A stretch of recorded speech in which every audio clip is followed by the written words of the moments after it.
And we're live. I see Fish and Golf has first blood this morning. Good morning. It is January 6th. And what is January 6th, Mario?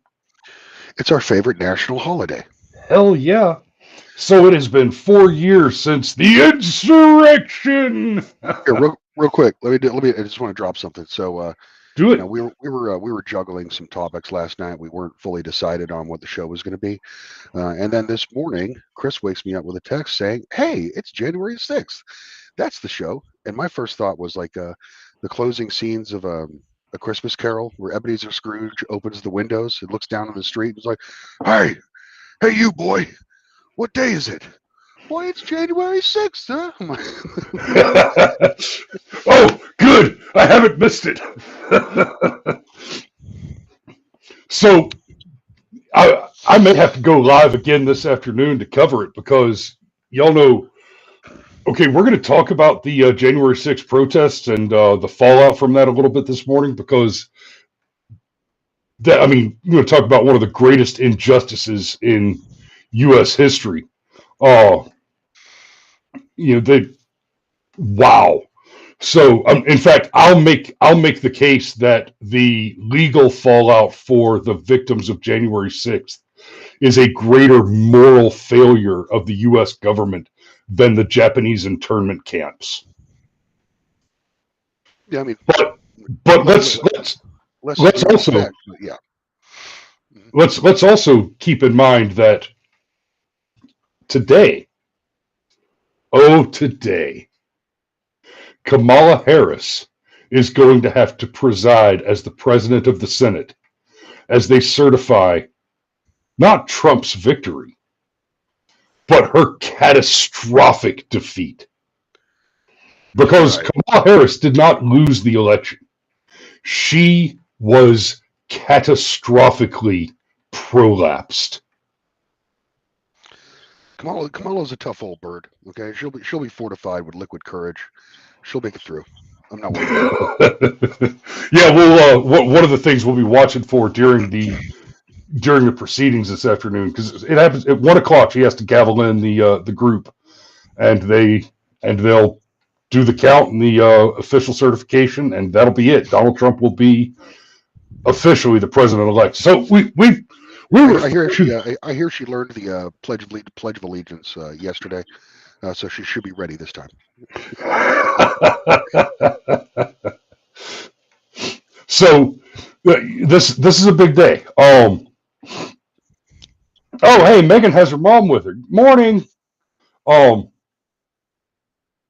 So yeah, so the election happens, and once the election's over, second Tuesday in November, we begin referring to the projected winner as the president-elect.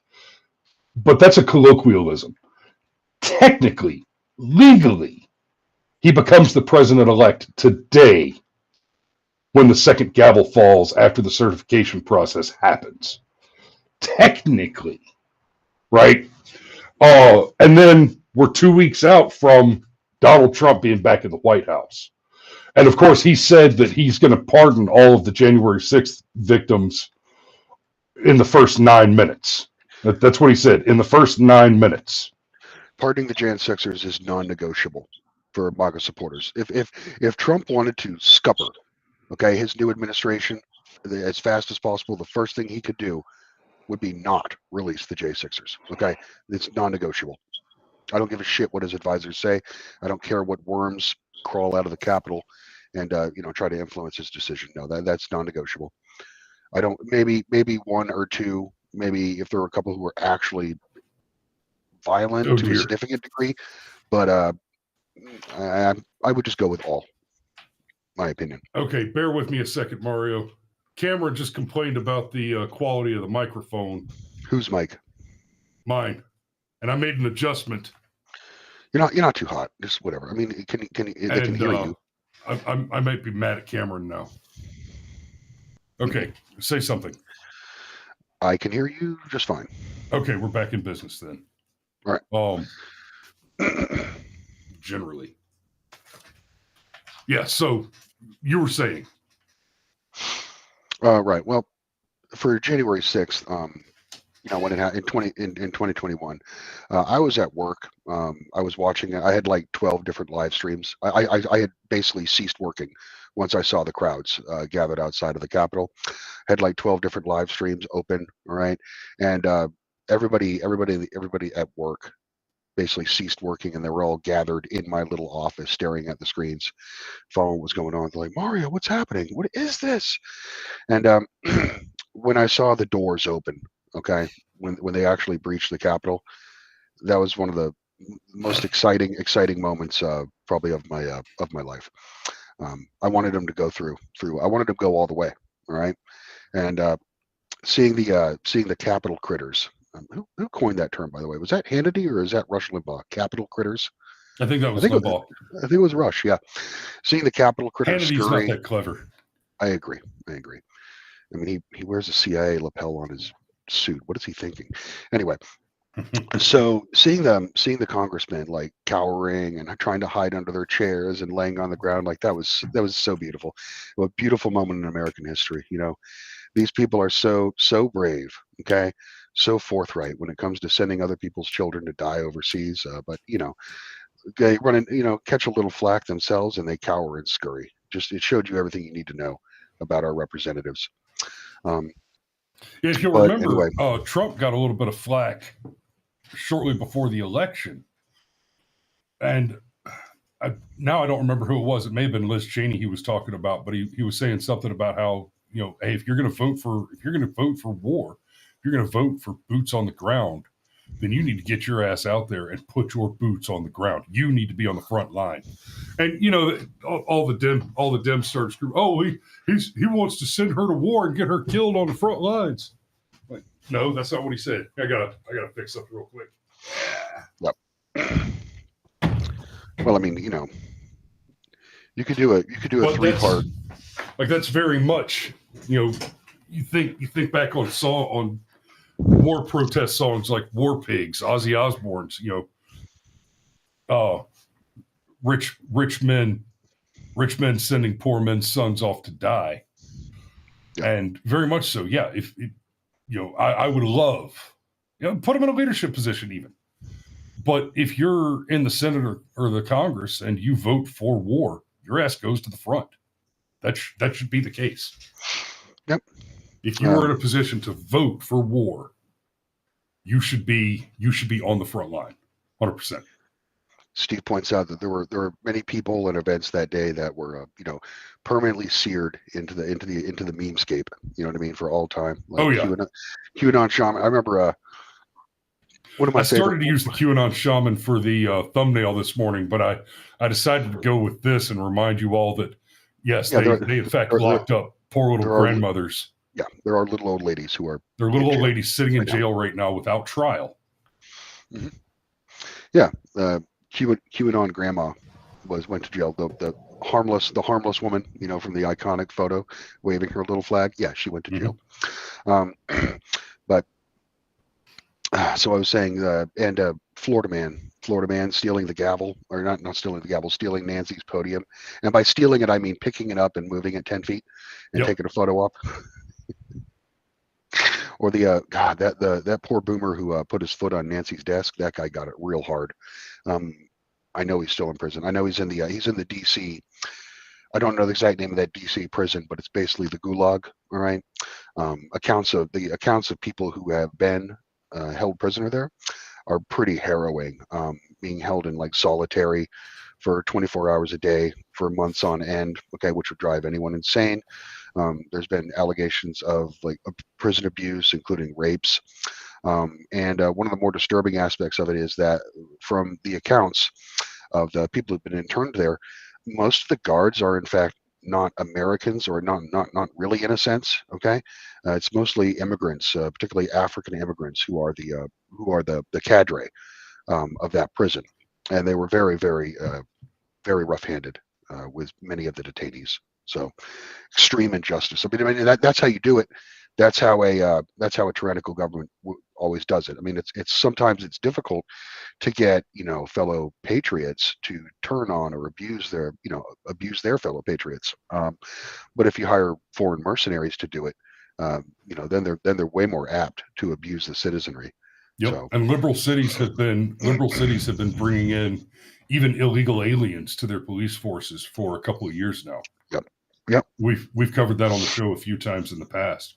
Now, what I was saying about this compared to the Japanese internment camps, when you look at the situation with January 6th protesters, what you have is a group of people who were absolutely exercising their First Amendment right to free speech, to peaceably assemble, and to petition the government for redress of grievances. A few people may have gotten out of hand. That's okay. And that, sure, we can talk about that. We can discuss that. But then you've got people who weren't even there, who weren't even in DC, who were hunted down and wrapped up and bundled up with these guys just based on things they posted on social media. Hell, Enrique Tarrio was not in DC on the day, and he's been sentenced to some ridiculous, like 20 years or something. But the people we're talking about here are American citizens, American patriots, who voiced a particular political opinion, and that opinion and the ability to voice it is explicitly protected by the First Amendment. When you look at the Japanese internment camps, and I don't mean to dismiss them or justify them too much. I'm not saying that they weren't bad, but given the circumstances, given the on the ground circumstances at the time, we've talked about the complexities of operational security when you're dealing with ethnically homogenous foreign powers like the Japanese, the Chinese, etc. There was a real concern, a very real and valid concern, that the Japanese government, who was conducting war against the United States at the time, had emplaced intelligence assets, and that was a maybe not necessary but reasonable precaution to take. Mm-hmm. I agree. I mean, it's not the proudest moment in American history, but it's understandable. I mean, there were there was government action against like the German Bund during World War One, okay, and World War II as well, like within the United States. All right, because remember a lot of the pioneers and settlers who populated the Midwest, most of them were from German background. I mean, if you look at a chart of the United States and showing by state the largest group of the largest European background of the settlers, then Midwest is very German, and those people, like a lot of them, changed their names during World War One, especially going. I'm no longer Mr. Zucker. I am Mr. Sugar. Countless examples of that. Mm-hmm. But I wanted to say about. Well, hell, I mean, Back to the Future, Doc Brown, he even mentions that his dad changed his name from Von Braun when they moved to the United States, and kind of hence that the time traveling mad scientist Doc Brown was the grandson of a Nazi scientist. That makes sense. Danny mentions barriers were taken down. People didn't know they were trespassing. That's pertinent. Most of the charges are things like trespassing, unlawful presence, and the thing about that is the Capitol building, where the people were for the most part, was the Capitol building, which is a public building, a public facility. And then you get the argument, well, there were some of them that were in the Senate chamber.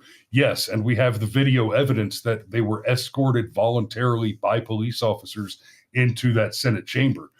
And that statement is so true that there have been a few who were acquitted and released based on precisely that argument, that they were literally that a police officer opened the door and waved them in.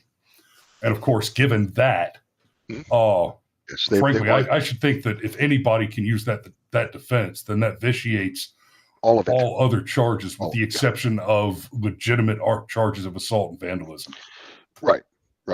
And many of those people who were doing the vandalism were people who were caught on camera. They were Antifa changing into MAGA apparel before they headed up to the headed up to the height of the Sturm.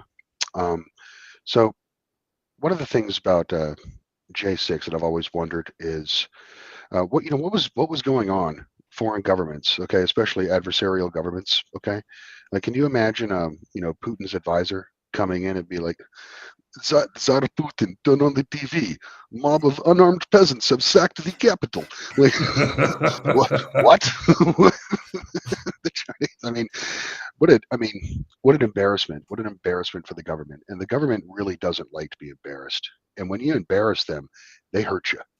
They turn the screws on you hard, right? Because these are, they're proud venial people.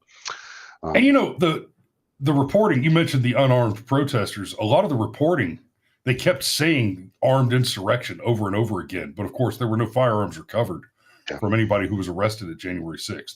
Yep.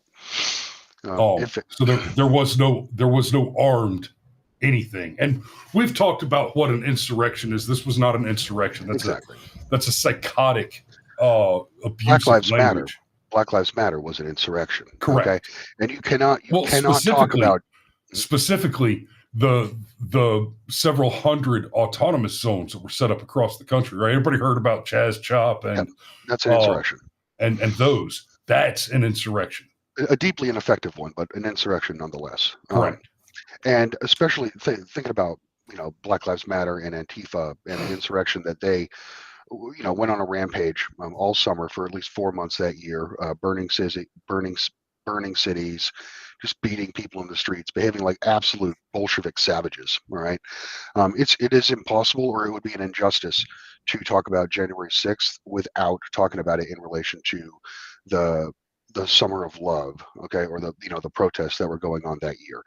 Without mentioning May 29th, when those protesters went to the White House and they set fire to St. John's Church. Yeah, it's incredibly disingenuous to talk about mostly peaceful, fiery, but mostly peaceful protests all year, and then to say that the Jan 6 protesters were a violent armed insurrection. Okay, it's impossible. Like, what did we do all year, right?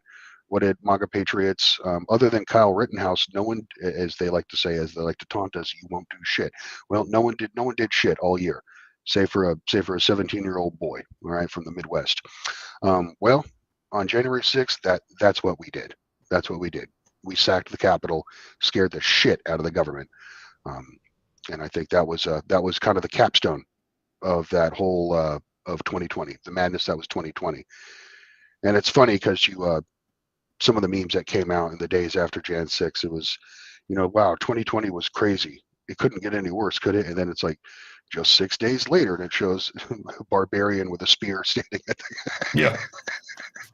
standing at the lectern.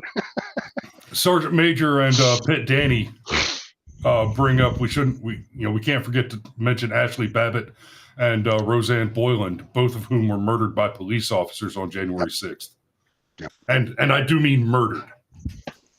Right? There is no excuse. If you've watched the footage from, because there are several angles of video footage covering the murder of Ashley Babbitt. There's no doubt that police officer walked out there, drew his gun, chose a target, and said, "You know what?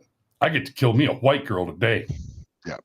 Yeah, an officer that had been disciplined numerous times in the course of his duties, who clearly was, DEI supreme. The guy should have lost his job when he left his sidearm in the bathroom. Okay, just forgot it in the bathroom after taking a dump for 4 hours that day. That's some Air Force shit. A tourist brought it to the other Capitol Police's attention that hey, look, there's a Beretta 9mm just laying on the sink in here. What you want? What's souvenir? Is this? Is this a trap? This is bait, right? If I touch this, I'm getting greased. Yeah, that healthy skepticism, healthy paranoia. That's the only thing that protected that weapon from being stolen. Hold up. That's like I know that if I was to turn around and pick up one of these props, right? One of these toy guns, one of these BB guns that's behind me is a set dressing. I know that if I was to pick one of those up right now and handle it on camera, this episode, yep, gone. the episode would be over. Yep. Unverified Bear says complimentary gun. Yeah, it's like buying liquor in Texas.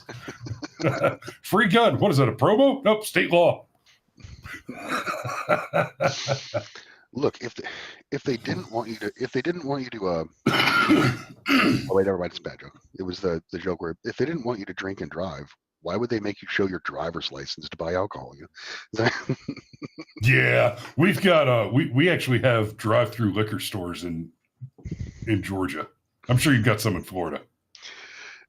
No, I don't. I think we shut those down. Really? They exist in Maryland of all places. Okay, which is wow. what I find hilarious. It's because in Maryland, sorry, the tangent, but in Maryland, there are no state liquor stores. All the liquor stores are private. Okay, for some reason, like that's the law. It's one of those. It goes back to like the blue laws where the government can't have. Well, there's no ABC store basically in Maryland. It's all private liquor stores, and they lobby aggressively to maintain that position. But that has nothing to do with what it's we're not talking like about. Is it Vermont or New Hampshire? I think it's New Hampshire. No sales tax, no Right. Yeah, no income sales tax. but they make their money. The government owns all the liquor stores. But you've been in the liquor stores. You've been in those liquor stores, right? That's Florida. Florida, the government owns all the liquor stores. Well, most of them. Oh, is that? Do they? Yeah. Are they like the ones in? Are they like the ones in New Hampshire that are just Yeah, it's like state liquor store. pristine? Yeah, state liquor store. It's like ABC liquor. Yeah. Yeah, yeah. Those are fantastic. All right. Anarchy says there's still some drive-in liquor stores in Northwest Florida. We used to have one that we called the Shoot 'em Up liquor store. It's been defunct for several years now. But remember when we were shooting the Cabin Fever film? There was that corner lot with the sign where we pulled in to turn around and went and talked to the steel fabricators across the street so we could park the crew truck somewhere while we were doing the chase scene. Right. So that parking lot used to be the Shoot 'em Up liquor store, and we called it that because the old man that owned it, somebody came in and robbed him one day. And on the way out the door, the old man leans out the drive-through window. Like he just hands over the cash. But then the bad guy goes and gets in his pickup truck to try and run away. And the old man that owns the place just leans out the drive-through window and blew him away. Anyway, so relevant news, this week regarding January 6th is Matthew Graves, who's one of the most unscrupulous prosecutors. Okay, DC prosecutor. He is resigning. This man is responsible for ruining hundreds of lives. Okay, and I guess he sees the writing on the wall, so he's resigning before the new administration comes in. Hopefully, that's not enough to protect him. All right, kind of the same as Liz Cheney. Biden still hasn't given her that pardon or a blanket pardon, as far as I'm aware of. I believe he gave her a Medal of Freedom, though, which is a farce unto itself. He did. Biden just issued a Medal of Freedom to George Soros, Hillary Clinton, George Soros. Basically, the criteria this year for the Medal of Freedom were: have you ever intentionally and with great malice of forethought sought to cause harm to American citizens? Dude, are you a member of a subversive organization that seeks to undermine the U.S. Constitution? Well, we've got an award for you. Yeah. So, for Soros to be in there, for Clinton to be in there. Why is Soros even a U.S. citizen? How the fuck is that? How did that happen? I mean, the man should have his passport revoked. Well, I've got a better question for you, and the answer is adrenochrome. Why won't he die? Kissinger died. I'm pretty sure he's next. He can't live that much longer. About time. I mean, they got to be like.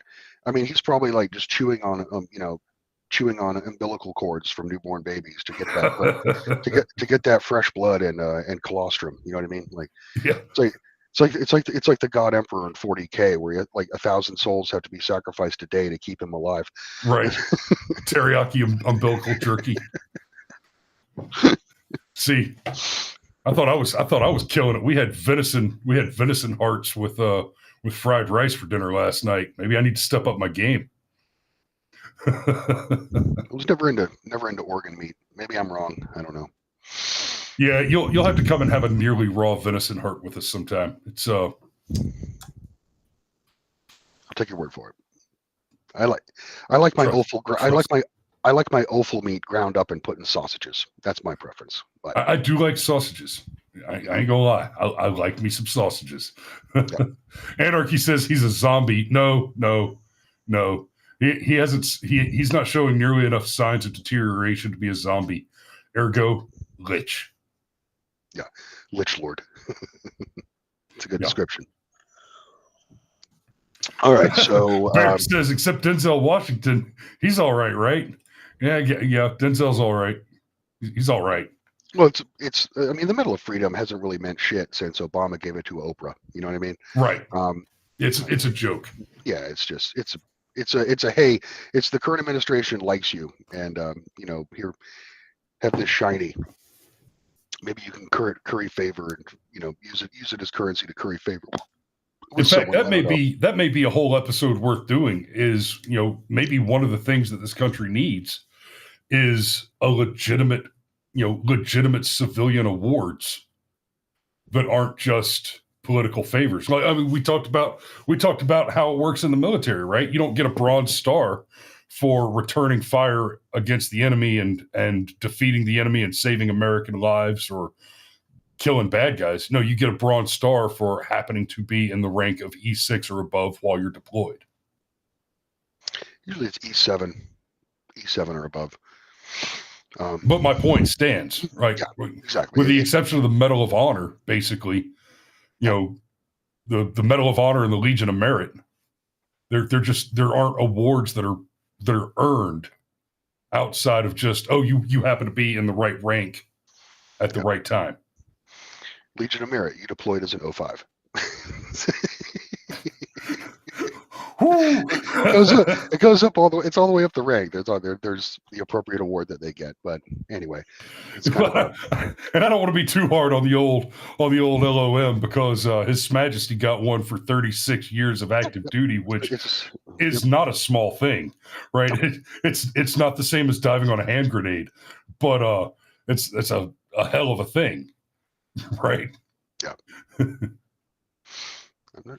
Todd Waller says his BSM with Valor device was downgraded to a company coin.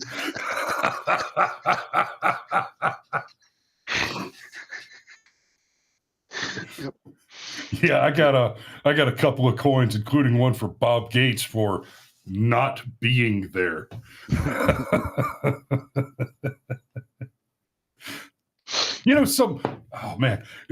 Totally off, but my truck got broken into on Christmas Eve this was several years ago. I want to say it was 2013 or 14.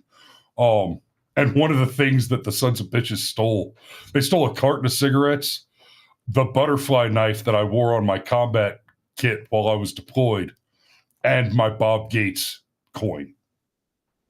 Oh, my SecDef coin. It's irreplaceable. They have no idea what they got. Mm-hmm. And like $50 in quarters in a cardboard tube that I keep in the truck. Well, I could have had a McMullen coin, 4-star McMullen. No shit. Yeah, I could have, but he gave us there was at D-Main in Baghdad, the Central Division headquarters, and in the big op room where it's like an auditorium with all the monitors on the screen. Okay. Yeah. He gave he just gave a speech to us or whatever. This was at the time when they were doing the return with honor program, where like people who got blown up, all right, and medevac to Germany, right, and then back to the United States, where they were brought back to Iraq to it's just to put feet on the ground and say I survived. Iraq didn't defeat me.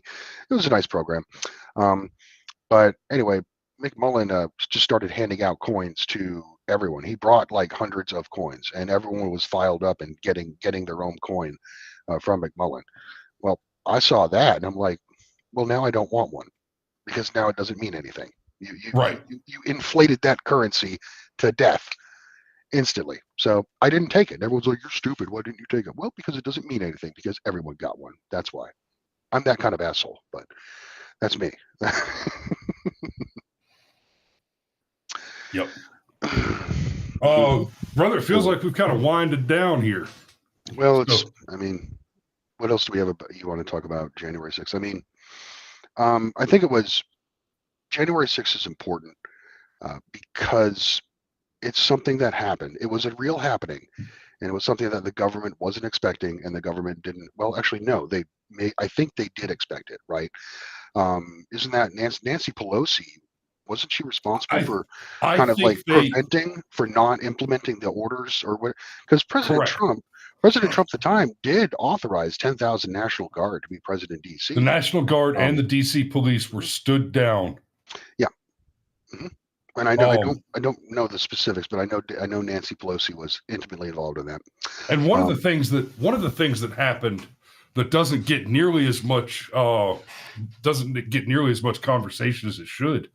There were really two protest groups on January 6th. There was one in front of the Capitol building and one behind the Capitol building. And it was the one behind the Capitol building where all of the violence happened. So there was, in front of the Capitol building, there were all the people who came over from the Trump speech. And then behind the Capitol building was where you had all of the agents provocateur, your BLM, your Antifa, your Black Bloc. And that's great. And we have less video of that. That was the side entrance. Okay. Apparently that's where some real melee took place. That's where a Trump supporter, a woman, was beaten to death by a black female cop. That was Roseanne Boyland. Yeah. Yeah. Mm-hmm. And we now also know, like, there's no longer speculation about it. It's a matter of public record as a result of evidentiary hearings and investigations that the FBI had a few dozen informants and paid operatives on the ground. You'll see the article, there were no FBI agents. Oh, okay. That's a little semantic distinction. There were many of them there. And but there were at least a few. There were at least 24 confirmed, absolute 100% FBI informants that were part of the activity. January 6th is there's been a lot. It's a lot of cover your ass going on in Washington D.C. right now regarding January 6th before the new administration takes over, because that is one of the other than, I mean, Trump could just pardon the J6 detainees and like expunge it from their records. Okay, I'd be satisfied with that. Okay, but it is one of those like cans of worms that he could open, at his discretion if he wanted to, and start doing counter prosecutions against the people who decided that a mostly peaceful protest necessitated suspending the Constitution, and all historical precedent. So if Trump chooses to do that, then by all means, go ahead. Liz Cheney. There were 1,600 people arrested and charged over this. The vast majority of whom were charged with things like, just trespassing. The majority of them got a felony charge of like interrupting a proceeding, or something of that nature. Like the majority of them. No, not the majority of them. The majority of them were charged with simply trespassing. Simple trespassing, yeah, and delaying an official proceeding or something. That was the secondary charge that many of them received as well. Certainly doesn't warrant 4 years in prison in a DC gulag. I'll tell you that. Maybe a slap on, maybe a don't do it again, slap on the wrist, but I don't know. It's kind of funny. You look at the, I guess you have to take a page out of the strategy guide of Antifa sometimes, right? All those guys who showed up there, they're all carrying their cell phones, stupid, because that can be monitored and you can be tracked. And none of them were wearing face masks. So if you're going to show up at an event and you plan on protesting the government in any measure of force, cover your face, like hide your identity. Okay, don't let them film you. Why do you think other than they're probably on the payroll, why do you think the government doesn't aggressively prosecute Antifa members? Probably because, well, we don't know who he is and we're not willing to put in the effort. Well, and there was a case out of New York, I think it was, where they arrested a bunch of black bloc, and they were all wearing basically a black fatigue uniform with face masks, and a few of them threw some Molotov cocktails. They wrapped up everybody that was in black bloc and tried to prosecute them as a group under conspiracy charges. At the end of the day, because they couldn't identify who threw the incendiary devices, the charges were dismissed, and then the group countersued and were awarded several $1 million. Yeah, in their countersuit. Oh, I'm not recommending any right-wing protesters, adopt the gay communist ninja aesthetic. I'm just saying, protect your identity by all means. Well, yep. Do you have anything else you want to touch on regarding this? Anyone in the chat have anything? Stop Fed posting, Mario's. Cameron, I can't help it. We haven't been canceled yet. Okay, I think I found the line. All right. The real challenge would be if we were on Rumble. Yeah, we love the line. Hell, broadcast live on Odyssey. I'll just let it go.